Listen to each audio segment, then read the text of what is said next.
দেখুন বন্ধুরা, এর আগের ভিডিওতে আমি খোলা দেখিয়েছি, এবার লাগানো শেখাচ্ছি।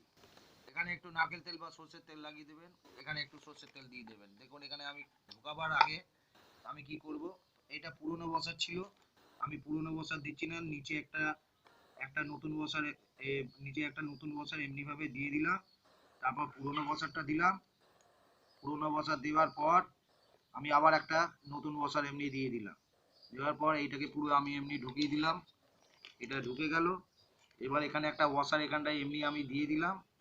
এই ওয়াশারটা দেওয়ার পর আমি কি করব, এটাকে ঢোকাবো, এইটাকে দেবো।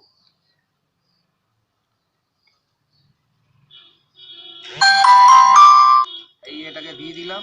এটাকে দেওয়ার পর এবার আমি কি করব, যেমন ভাবে বলেছিলাম যে আপনারা টাইট করবেন তাহলে লাগবে, আর এটা খুললে লাগবে। এবার দেখুন লেগে গেছে, এবার আমি প্লাস দিয়ে টাইট করে দিচ্ছি।